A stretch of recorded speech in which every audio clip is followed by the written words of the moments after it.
दोस्तों नमस्कार, आप देख रहे हैं द दस्तक 24। उत्तर प्रदेश का जिला उन्नाव एक बार फिर से सुर्खियों में है।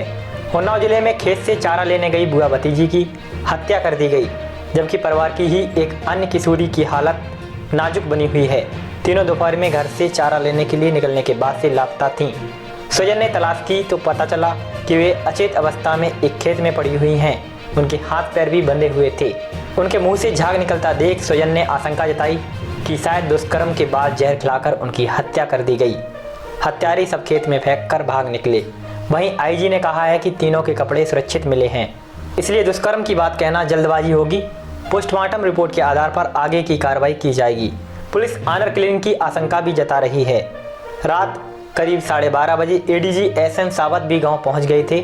हालांकि देर रात तक प्रशासनिक हलके में खलबली मची रही और देर रात डीएम, एडीजी जॉन और आईजी रंज पुनः गांव में पहुंचे तथा इसकी सघन पूछताछ की। पूरा मामला क्या है, एक बार इस रिपोर्ट में देखते हैं। उन्नाव जिले के असोहा थाना क्षेत्र के गांव निवासी दो भाइयों की 13 व 17 वर्षीय बेटियां और उनकी भतीजे की 16 वर्षीय बेटी बुधवार शाम खेत से चारा लेने की बात कहकर घर से निकली थीं। देर शाम तक उनके घर नहीं आने पर स्वजन चिंतित हुए और उनकी खोजबीन में जुट गए। रात करीब 8 बजे खेतों की तरफ पहुंचने पर तीनों एक ही दुपट्टे और चादर से बंधी अचेत अवस्था में पड़ी मिली। अस्पताल में डॉक्टरों ने बुआ और भतीजे को मृत घोषित कर दिया, जबकि तीसरी 17 वर्षीय किशोरी को कानपुर स्थित अस्पताल में भर्ती कराया गया है। बता दें कि तीसरी किशोरी, जो कि जिंदगी और मौत के बीच कानपुर में जंग लड़ रही है, उसे आईसीयू में रखा गया है। शायद उसे एयरलिफ्ट कर दूसरे अस्पतालों में भेजने की तैयारी भी हो रही है।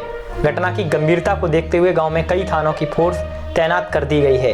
पुलिस अधीक्षक Anand Kulkarni, DM city magistrate, CO city समेत अन्य अधिकारी जिला अस्पताल में भी मौजूद रहे।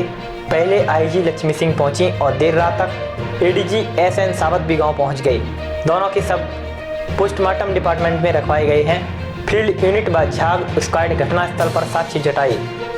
मिली जानकारी के मुताबिक तीनों लड़कियां एक ही घर की हैं। 2 की मौत हो चुकी है, जबकि तीसरी का इलाज चल रहा है। तीनों के जहरीला पदार्थ खाने की आशंका जताई जा रही है।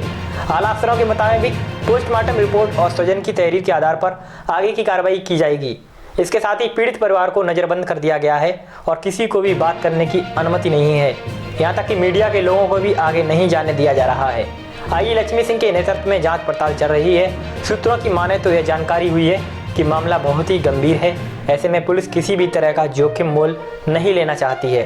जांच के लिए पुलिस ने कई टीमों का गठन किया है। आईजी का दावा है कि जल्द ही इस मामले का खुलासा किया जाएगा। आप देख रहे हैं द दस्तक 24। रिपोर्ट आपको कैसी लगी हमें कमेंट सेक्शन में बताएं। साथ ही सक्रिय रहें, सजग रहें और देश के लिए काम करते रहें। बने रहें द दस्तक 24 के साथ। नमस्कार।